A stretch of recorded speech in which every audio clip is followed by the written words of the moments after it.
우리 지난 시간에 그 음녀에 홀리는 방법, 그것을 함께 은혜로 나눴죠. 그래서 음녀는 하나님의 말씀, 하나님의 가르침과 반대되는 개념이라고 그랬어요. 이방 숭배, 성적 타락을 가져오고 또 타락한 문화와 가치관을 사람들에게 심어주는, 지금으로 말하면 이단이라든지 이 사이비를 상징한다고 그랬어요. 그래서 음녀가 홀리는 방법, 이단이 우리를 미혹해서 넘어뜨리는 방법이 어떤 방법인가, 우리 지난 시간에 함께 살펴봤는데요. 어떻게 한다고 그랬죠? 거짓말한다고 그랬죠. 그래서 그네들은 거짓말을 죄악시하지 않아요. 거짓말도 하나의 자기들이 선교하는 방법이라고 생각을 해요. 그 다음에 그들의 유혹은 어디서나 도사리고 있다, 언제든지. 그 다음에 그 사람들이 사람들을 유혹할 때에 민감한 부분을 노린다. 때로는 그 사람의 강점, 약점, 또 그 사람의 최고의 관심사, 거기를 건드린다. 그러면서 그 사람을 미혹한다고 그랬어요. 그 다음에 거룩한 것을 유혹의 도구로 삼는다. 성령의 은사, 성령의 감동 감화를 통한 인도하심. 예를 들면 내가 어제 기도했는데, 내가 오늘 너를 만났다. 이거 하나님의 분명한 뜻이 있다. 그렇게 한다고 그랬어요. 이 부분에서 여러분들이 간과하면 안 되는 것이 있어요. 여러분, 성령의 은사가 우리에게 지금도 있어요. 성령께서 우리에게 은사를 주세요. 지금도 성령께서 우리를 감동 감화하세요. 감동 감화를 통해서 우리를 인도하세요. 여러분, 그 은혜를 무시하면 안 돼요. 그래서 이단들이 그 거룩한 것을 유혹의 도구로 삼는다고 해가지고 우리가 그것을 무시하면 안 된다는 거예요. 그것을 경홀히 여기면 안 돼요. 여러분, 그러한 은혜가 있고 은사가 있고 그러한 인도하심이 지금도 있어요. 우리가 그 거룩한 것을 복되게, 거룩하게 하나님 앞에 가까이 가는데, 많은 사람들의 생명을 구원의 반열에 서게 하는데 사용해야지, 그것을 타락시키는 도구로, 거짓말로 그렇게 유혹하는 도구로 사용하면 안 된다, 그 말이지. 여러분, 그것을 무시하면 안 돼요. 지금도 여전히 그러한 은사와 은혜를 통해서 하나님 우리를 인도하세요. 그 다음에 그들은 특별히 기존 교회와는 다른 특별한 것이 자기들에게 있다고 유혹을 해요. 니네 담임 목사님은, 니네 교회는 이런 거 안 가르쳐 주는데 우리는 가르쳐줘.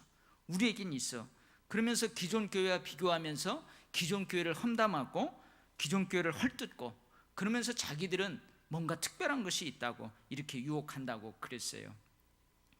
이 유혹에 넘어가는 자의 결말은, 예상되는 결말은 어떠냐? 소가 도살장으로 끌려가는 것과 같다. 미련한 자가 벌을 받으라고 쇠사슬에 매이러 가는 것과 같다. 화살이 그 간을 뚫게 된다. 결국은 어떻게 해요? 그 사람을 상하게 하고 엎드려지게 하고 결국은 죽게 만들어요. 여기 이 땅에서는요, 뭔가 잘 사는 것 같지만 이 땅에서 끝나면 영원한 지옥 형벌에 떨어져요. 그래서 여러분, 이단으로 가는 그 길은 지옥으로 가는 길이에요. 저주로 가는 길이에요. 이단 교회는요, 사망의 교회예요. 사망의 방이에요. 그건 구원이 없어요. 결국은 인격적인 파탄과 영적, 육적 사망에 이르게 해요. 그러니까 우리가 절대 이단이나 사이비로 넘어가면 안 돼요. 미혹받아가지고 그리 쭉 미끄러져가지고 그 지옥의 낭떠러리로 떨어지면 안 돼요. 그래서 사도 바울이 그랬죠. 갈라디아서를 통해서 하늘에서 내려온 천사, 여러분 얼마나 거룩해요. 여러분 홀딱 반할만 해요. 근데 하늘에서 내려온 그 천사라도 할지라도 예수 그리스도의 복음이 아닌 다른 복음을 전하면 그 저주를 받을지어다 그러잖아요. 그래서 우리가 늘 말씀 안에 거하고 우리 교회가 좋은 줄 아시기를 바랍니다. 아멘. 지난주에 우리가 함께 은혜를 나눴고요. 오늘은 이제 지혜에 대해서, 이제 음료에 대해서 그동안 많이 강조를 했다면 이제 지혜에 대해서 강조를 하는데, 오늘 8장을 읽으니까 마치 지혜가 뭐처럼 묘사되어 있어요? 지혜가 사람처럼. 그 어려운 말로 뭐냐면 지혜를 의인화해서 기록하고 있다, 그 말이에요. 마치 지혜를 사람처럼. 여러분, 음녀, 이방 여인, 악한 여인은 하나님의 말씀과 가르침에 반대되는 개념이라고 그랬어요.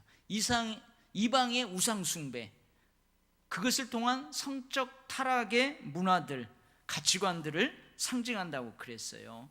이단과 사이비를 상징한다고 그랬어요. 그러면은 그러한 것들도 마치 사람처럼, 여인처럼, 타락한 여인처럼, 악한 여인처럼 그렇게 사람으로 묘사를 했다 이거예요. 그렇듯이 오늘 지혜도 사람처럼 묘사를 하고 있어요. 사람처럼.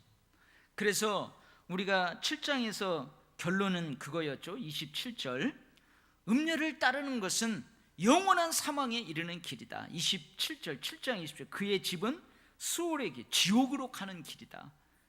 사망의 방으로 내려가느니라 그랬어요. 대신 여러분, 지혜를 받아들이고 따르는 것은 영원한 생명에 이르는 길이라고 그래요. 우리 이제 다음번에 또 볼 텐데요. 8장 35절에 봐요. 대저 나를 얻는 자는, 여기서 나가 누구예요? 지혜예요. 지혜를 마치 사람처럼 그렇게 묘사를 하고 있어요. 나를 얻는 자는 생명을 얻고 여호와께 은총을 얻을 것임이니라. 지혜를 받아들이고 따르는 자는 어떻게 해요? 생명을 얻고 하나님의 은총을 받는데요. 그래서 이 잠언에서 이야기하는 지혜는 그냥 내가 삶을 살아가는 데 있어서 어떠한 도구로서, 내가 자격증을 따야 하는 어떤 지식으로서, 여러분 공인중개사 그 자격증을 따려면요 거기에 대한 지식이 있어야 돼요. 문제를 잘 풀어야 돼요. 어떤 자격증을 따는 도구로서의 지식이 아니에요. 잠언에서 이야기하는 지혜는 인간의 영원한 생명과 하나님의 은총과 관련된 것이에요. 이런 면에서 지혜는 뭘 상징하겠어요? 지혜는 뭘 상징하겠어요? 바로 예수 그리스도를 상징해요. 그래서 여러분들이 이 잠언에서 나오는 지혜 하면은 대부분 여러분들이 거기에다가 예수 그리스도라는 단어를 딱 집어넣으면은 대부분 틀리지 않아요. 그래서 여러분들이 8장을 읽으면서 지혜는 예수 그리스도다, 이런 마음을 가지고 함께 제 은혜를 나눠봐요. 자, 첫 번째 1절에서 5절인데요 이 말은 뭐냐면 지혜는 모든 사람들에게 열려 있다는 거예요. 지혜는요 모든 사람들을 다 초청해요. 성별, 신분, 빈부, 학식, 나이, 그 사람의 인격, 품격에 따라서 차별하지 않아요. 모든 사람들이 지혜의 초청을 받아요. 오늘 보면은 그렇죠. 지혜가 부른대요. 명철이 소리를 높여 부른대요. 어디에서요? 길가의 높은 곳, 내거리에서 성문 곁과 문 어귀와 여러 출입하는 문에서 막 부른다는 거예요. 여러분 이 8장 1, 2절을 읽고 3절까지 읽고 뭐가 생각나요? 뭐가 생각나요? 여러분 전도할 때 어디 가서요? 삼익아파트 목욕탕 앞에 가서 예수 믿으세요, 예수 믿으세요 그러잖아요. 여기 큰 내거리, 신길 고등학교 있는 그 사거리, 거기에서 예수 믿으세요, 예수 믿으세요, 차 한잔하고 가세요, 우리 좋은 도율교회 오세요 그러잖아요. 여기 시계탑 앞 큰 길가에서 그러잖아요. 우리 교회 문 앞에서, 시계탑 앞에서 그러잖아요. 마치 그것이 생각나죠. 그러는 것처럼 이 지혜는 모든 사람들에게 다 열려 있다는 거예요. 오늘 거기 보면은 4절에 사람들아 내가 너희를 부르며 내가 인자들에게 소리를 높이노라. 여기 인자라는 단어가 나와요. 근데 이 인자라는 단어는 두 가지 의미가 있어요. 어떤 경우에는 이런 의미로 사용하고 어떤 경우에는 이런 의미로, 저런 의미로 사용하는데, 여러분들이 잘 아는 것처럼 신약에서 예수님이 자기 자신을 가리켜서 뭐라고 그래요? 인자라고 그래요. 인자. 그때의 의미는 뭐냐면 예수님에게는 인성과 신성이 있어요. 인성과 신성을 겸비하신 분이 예수님이에요. 근데 특별히 자신의 인성을 강조하고자 할 때 인자라고 그래요.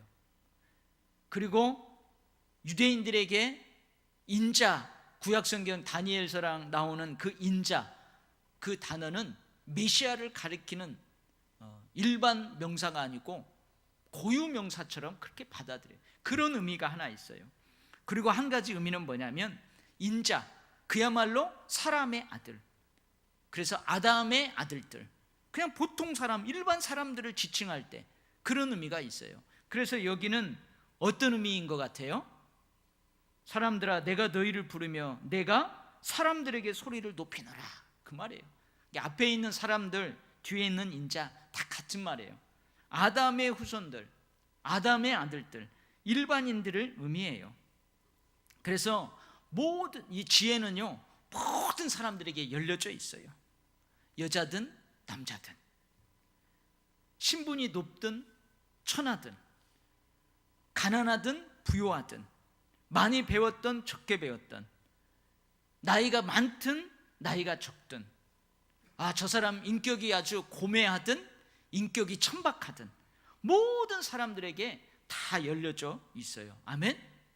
네. 볼지어다 내가 문 밖에 서서 두드리더니 누구든지 내 음성을 듣고 문을 열면 내가 그에게로 들어가 그와 더불어 먹고 그는 나와 더불어 먹으리라.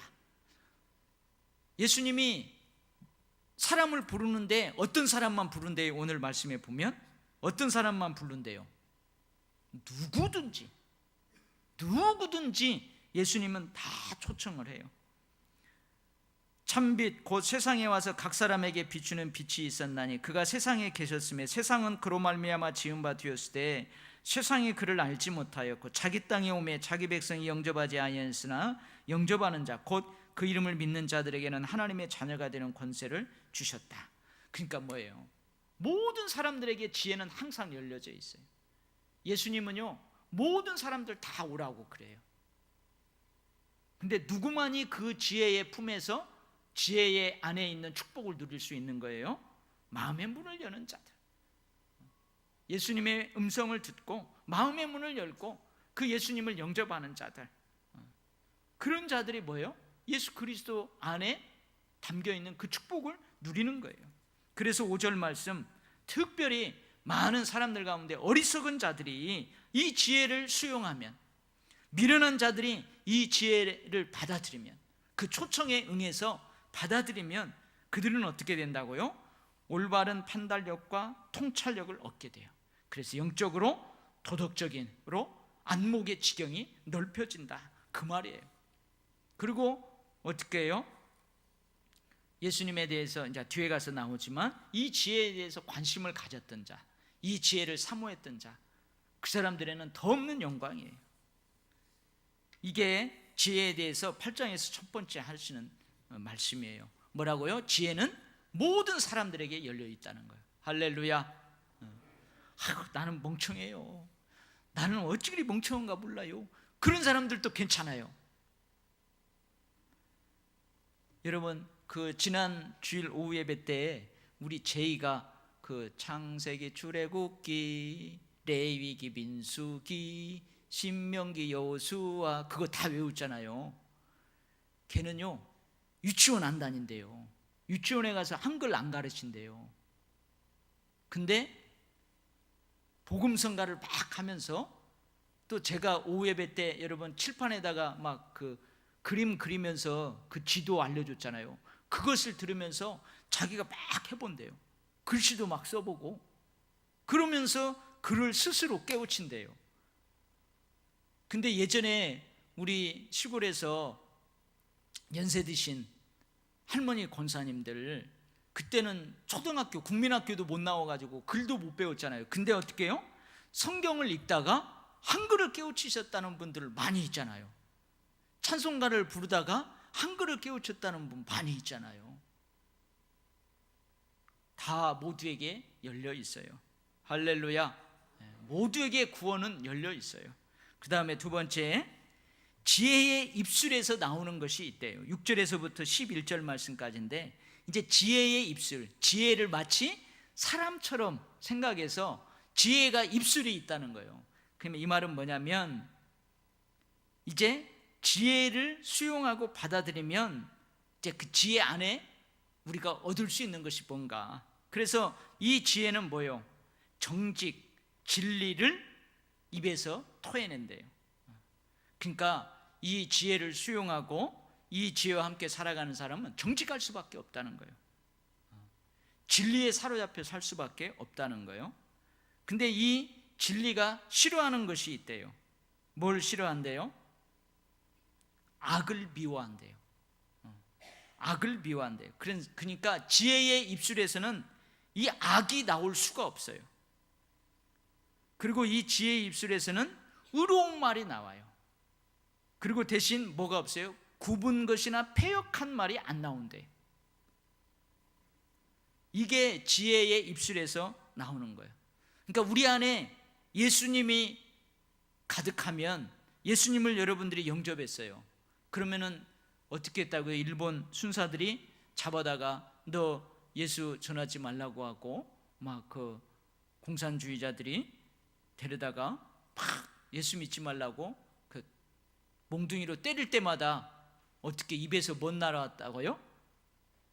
예수 천국, 막 그런 말이 나왔다고 그러잖아요. 그런 것처럼 예수님을 영접하면 우리 안에서 예수 그리스도의 향기가 나게 마련이죠. 그죠? 예수의 냄새가 마련. 여러분, 오늘 집에서 청국장 드시고 오신 분, 그러면 딱 들어오면요, 다른 분은 몰라도 저는 다 알아요. 개코라서 청국장 냄새가 나는 것처럼, 여러분, 우리 예수님을 수용하고 예수님을 영접하면 우리 안에서 예수의 향기가 나게 마련이 돼요. 그러니까 우리가 지혜를 수용하고 지혜를 우리 안에 품게 되면 정직하고 진리에 사로잡히고 의로운 말과 의로운 삶을 살아가고 굽은 길로 가지 않고 패역한 길로 가지 않고 악을 미워하면서 그렇게 한대요. 그래서 총명 있는 자, 지혜를 통해서 총명을 얻고 지식을 얻는 자는요, 이 지혜가 어떤 것인지 확실하게 안다는 거예요. 지혜의 그 부르짖음을 수용하고 그 지혜 안에 있는 참된 분별력과 통찰력을 소유한 사람들, 참된 지식을 소유한 사람들은 위에서 언급한 이 지혜의 속성들, 지혜의 입술에서 나오는 것이 얼마나 좋은 것인지, 얼마나 옳은 것인지 아주 밝히 안다는 거예요. 그래서 여러분, 뭘 꿀꺽 삼키래요? 제가 꿀꺽 삼킨다는 말은 오늘 안 나왔지만 비유를 하면은, 오늘 그러니까 어떻게 하래요? 은이나 정금이나 진주, 여러분 그거 우리에게 꼭 필요해요. 은이 필요 없는 사람 손 들어봐요. 다 필요해요. 정금, 진주가 필요 없는 사람 손 들어봐요. 하나도 없어요. 다 필요해요. 그거 없으면 오늘 여러분들 차 운전 못하고 와요. 기름 어떻게 내요? 오늘 버스 어떻게 타고 와요? 오늘 저녁밥 어떻게 먹어요?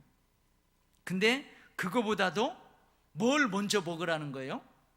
그거보다도 뭘 먼저 먹으라는 거예요? 지혜의 훈계와 지식을 먼저 얻으래요. 그것을 먼저 사모하래요. 할렐루야. 저 뒤에 가면요, 왜 그러라고 하는지 나와요. 제가 이 잠언 쭉 하면서 그랬잖아요. 은, 정금, 진주, 그거보다도 지혜의 훈계와 지식을 먼저 사모하라는 것은 뭐냐면, 은, 금, 진주는 주어진 거 딱 내가 손에 웅켜지면 그거 다 쓰면 없어져 버려요. 근데 지혜의 훈계와 지식은 당장은 전, 근, 은, 정금, 진주가 안 보일지라도 그거 터득하면 그거요, 평생 먹고 살 수 있는 금, 정금, 진주를 얻는 방법을 터득하게 된다는 거예요. 할렐루야. 그래서 여러분, 은, 정금, 진주보다 지혜의 훈계와 지식을 얻으라, 오늘 그렇게 말씀하고 있어요. 그 다음에 세 번째, 지혜가 함께하는 것이 있어요. 그러니까 지혜가 가면은 항상 따라오는 것이 있어요. 여러분, 우리 그러죠. 그 감자, 고구마 쭉 캐면은 막 넝쿨째 고구마 쑥 따라오는 것처럼 지혜를 얻으면은요, 그 지혜 뒤에 쭉 따라오는 것이 있대요. 이제 12절부터 14절까지 그래요. 자, 지혜와 함께 항상 따라다니는 것이 있는데 그게 뭐예요? 명철이에요. 명철로 주소를 삼는다. 주소를 삼는다는 것은 뭐냐? 항상 함께한다 그 말이에요. 같은 거처를 사용한다 그 말이에요. 명철, 지식과 근신, 그 다음에 여호와를 경외하는 것. 사실은 여호와를 경외하는 것이 지혜의 근본이다 그랬잖아요. 지혜와 함께하는 것, 여호와를 경외하는 것, 그리고 계략. 이 계략은 여러분 좀 부정적인 의미가 있는데요, 원래는 뭐예요? 좋은 의미예요. 신중하고 유익한 조언, 충고, 이게 계략이에요. 계략, 지혜죠. 지혜. 그 다음에 참 지식, 능력이 있대요. 항상 지혜와 함께 어깨동무하고 따라다니는 것이 이거예요. 근데 이 지혜가 아까도 미워하는 것이 있다고 그랬죠. 악을 미워하고 굽은 것과 패역한 것을 미워해요. 근데 이 12절 14절 쭉 읽어보면은 또 지혜가 절대 지혜하고는 어깨동무할 수 없는 게 있어요. 지혜를 따라올 수 없는 게 있대요. 그게 뭐예요? 악, 교만, 거만, 악한 행실, 패역한 입.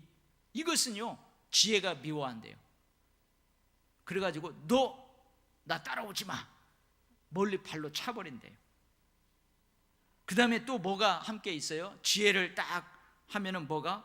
부귀와 장구한 재물과 공의가 어깨동무하면서 따라다닌다는 거예요. 그래서 어떻게 해요? 지혜의 열매는 금, 정금보다 낫다. 소득은 순은보다 낫다. 그리고 이 지혜는 항상 가는 길이 있대요. 많은 사람들 어디에서나 초청하지만 딱 초청하면 이제 그 지혜가 가는 길로 가게 되는데, 그 지혜가 가는 길은 어떤 길이라고요? 정의로운 길로 간대요. 공의로운 길로 간대요. 공의와 정의로운 삶을 살게 된다 그 말이에요. 여러분, 이런 것을 보면서 여러분 자신들이 지금 지혜와 함께 동행하고 있는지 여러분 한번 점검을 해보세요. 나는 예수 그리스도와 동행하고 있는지, 내가 청국장을 먹고 있는지. 그러면 청국장 냄새가 나게 되어 있어요. 내가 예수님과 함께 주소를 같이 삼고 같이 함께 거하면 예수 그리스도의 향기가 나요. 그래서 지혜와 함께하는 것이 있어요. 그러면은 그러한 것들도 다 따라온다 그 말이에요. 그래서 특별히 구약에서는요, 지도자들에게 뭘 강조하냐면 이 지혜를 통치 원리로 삼아라, 이걸 강조해요. 오늘 15절부터도 나오죠. 나로 말미암아 왕들이 치리하며 방백들이 공의를 세우며 나로 말미암아 재상과 존귀한 자 곧 모든 의로운 재판관들이 다스리리라. 특별히 왕 지도자들은요, 이 지혜를 통치 원리로 삼아야만 돼요. 방백들도 백성의 지도자들이에요. 중간 지도자들, 이 사람들도 이 지혜를 통치 원리로 삼아서 공의를 세워나가야 돼요. 재상들은 뭐예요? 대기업 총수들, 중소기업 사장님들, 돈 많은 부자들, 존귀한 자들, 많은 사람들에게 존경받고 많은 사람들이 따르는 그런 사람들, 재판관들 모두 다 어떻게 해요? 이 지혜를 통치 원리로 삼아야 돼요. 그래서 신정국가인 이스라엘은요, 이 지도자들이 항상 말씀을 떠나면 안 돼요. 그래서 말씀을 늘 가까이 해야 돼요. 말씀을 늘 가까이 해야 돼요. 말씀을 떠나서 하나님의 말씀의 원리를 통치 원리로 삼지 않고 다른 어떤 걸로 하면은 하나님이 즉각 누구를 보내요? 선지자들을 보내요. 그래서 선지자들이 왕이여 그렇게 하지 마시오, 지도자들이여 그렇게 하지 마시오, 하나님이 가서 외치게 만드셨어요. 그래서 지도자들은 이 지혜를 통치 원리로 삼아야 돼요. 그래서 우리가 이 대한민국의 미래를 위해서 기도할 때 제가 누구를 위해서 기도하라고 그래요? 지도자들을 위해서 기도하되, 특별히 각 분야에 하나님께서 예수 믿는 사람들을 세워줬어요. 여러분, 청와대에 예수 믿는 사람이 있을까요, 없을까요? 예수님을 영접하고 예수님의 가르침을 정치하는 원리로 삼는 진실한 그리스도인이 있어요. 그들을 통해서 하나님이 일하시는 거예요. 그들을 위해서 기도해야 돼요. 각 국무위원들, 그 장관들, 그 장관 밑에 있는 많은 공직자들, 그 가운데 예수 믿는 사람들이 있단 말이에요. 그들을 위해서 기도해요. 저 국회에도 여야를 떠나서 예수 믿는 사람들이 있을까 없을까요? 지혜를 수용하고 지혜를 자기 정치 원리로 삼는 그런 사람들이 있어요. 아니, 표 얻을 때만 한 번씩 왔다리 갔다리 하는 그런 사람들 말고요, 표를 잃어버려도, 지지를 잃어버려도 진짜 예수 믿는 그런 사람들이 있어요. 다니엘과 같은 사람들, 다니엘의 새 친구와 같은 사람들, 그런 사람들이 있어요. 우리가 그런 사람들을 위해서 기도해야 돼요. 그들이 꼭 예수 그리스도를 막 드러내지 않더라도 그들이 정치 행위를 하는, 통치 행위를 하는 가운데에서 은연중에 예수 그리스도의 가르침이 배어 나오는 거예요. 말로만 예수 그리스도, 말로만 성경, 그런 사람 실제로 껍데기만 그럴 수 있어요. 근데 그런 이야기를 안 하더라도 여러분, 그 정치 행위, 통치 행위를 봤을 때에 저 사람은 예수 얘기 한마디도 안 해, 교회 얘기 한마디도 안 해, 하나님 얘기 한마디도 안 해. 근데 그 행위 가운데에서 그 예수 그리스도의 가르침이 은연중에 이렇게 배어나와요. 나중에 알고 보면 신실한 그리스도인이에요. 우리가 그런 분들을 위해서 기도해야 될 줄 믿습니다. 그러면서 마지막으로 이제 뭐라고 그래요? 나를 사랑하는 자들이 나의 사랑을 입는다. 지혜는 모든 사람들에게 신분, 성별, 빈부, 그리고 존귀, 그런 거 다 차별하지 않고 모두 열려 있지만 나를 사랑하는 자들이 내 사랑을 입을 거다, 그 말이에요. 그러니까 뭐라고 그러는 거예요? 지혜를 사랑하라, 그 말이에요. 나를 간절히 찾는 자가 나를 만날 것이다. 그러니 어떻게 해요? 지혜를 찾고 찾으라. 그러면은 그 지혜가 만나줄 거다, 그러라는 거예요. 그래서 어떻게 해요? 나를 사랑하는 자가 재물을 얻어서 그 곳간에 채우게 된다. 지혜는 지혜를 사랑하는 자에게 재물을 주어서 그 곳간에 채우게 한대요. 근데 여기에서 이 재물은요, 두 가지 의미가 있어요. 또 재물은요, 두 가지 의미가 있는데, 하나는 어떤 의미가 있느냐, 이 땅에서 살아갈 때에 우리가 실제로 볼 수 있는 물질적인 재화, 물질적인 돈을 의미하는 거예요. 그게 재물이에요. 그래서 우리 가끔 하나님 앞에 막 축복을 간구할 때, 하나님 이 땅에 기름진 축복을 우리에게 해주세요. 이게 무슨 말이에요? 내가 농사 지으면은 그 농산물 수확을 풍성하게 거두는 그런 것처럼 하나님 직장이나 사업장에서 우리에게 꼭 필요한 일용할 양식이 되는 그 돈, 물질을 우리에게 허락해 주세요. 그 재물에 하나의 그 의미가 있어요. 또 하나는 어떤 의미가 있어요? 우리가 가끔 기도할 때 또 어떤 축복을 구해요? 하늘의 신령한 축복으로 우리를 풍성하게 해주십시오. 이 땅에 기름진 축복하고 대비되는 하늘의 신령한 축복으로 우리를 축복해 주세요. 그래서 이 재물의 두 번째 의미는 뭐냐면, 지혜를 통해서 얻게 되는, 지혜를 통해서 얻게 되는 신앙적인, 도덕적인, 인격적인 삶의 가치가 있는 어떤 재산들, 무형의 재산들, 뭔가 저울로 잴 수 없는, 돈은 이렇게 세알일 수 있잖아요. 근데 세알일 수 없는, 저울로 잴 수 없는 그런 재산, 이것이 두 번째 재물의 의미예요. 그러니까 뭐예요? 나를 사랑하는 자가 재물을 얻어서 그 곳간에 채운다. 그 말은요, 뭐예요? 지혜를 통해서 얻게 되는 그 신앙적이고 도덕적인, 그리고 인격적인 그 삶의 가치 있는 재산들을 공간에 잘 채울 수 있다, 그 말이에요. 그게 한 가지 의미고, 또 하나는 뭐예요? 이 땅에서 기름진 축복, 물질적인 재화도 얻게 된다, 그 말이에요. 여러분, 아까 그랬죠. 은, 금, 진주, 그거보다도 먼저 지혜를 구하라고 그랬어요. 무슨 말이에요? 재물보다도 먼저 지혜를 사랑하라. 지혜를 찾으라. 그리하면 재물도 곳간에 채우게 된다. 그런 의미가 있어요. 여러분, 가끔 우리 돌잡이 알죠? 돌잡이 하면 여기다가 이렇게 해서 거기다가 뭐 놓아요? 실 놓고, 또 마이크 놓고, 그 다음에 또 뭐 놓아요? 돈 놓고, 또 연필 놓고, 또 뭐 놓아요? 공책도 놓고, 또 뭐 놓아요? 실 내가 얘기했잖아요. 또 뭐 놓아요? 여러 가지 놓아요. 근데 나는 가만히 보면 재밌게 하려고 하지만 거기다가 우리 자식이 됐으면 좋은 거 거기다 놓아야 되는데, 거기다 놓으면 되잖아요. 근데 여러분의 손자녀들이, 여러분의 자녀들이 돌제비 할 때 뭘 잡으면 좋아해요?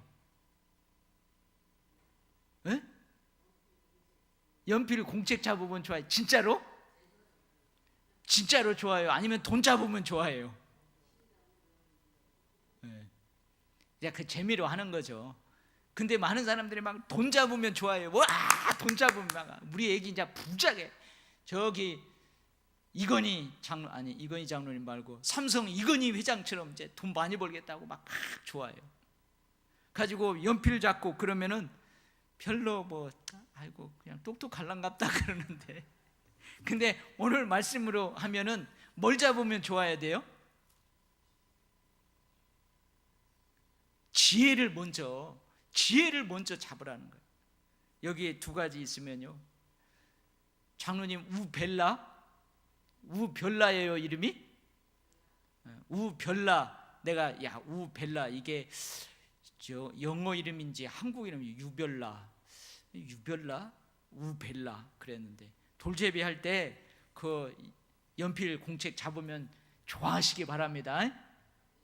장로님 아멘 안 하시네. 돈 잡으면 좋아하실래요?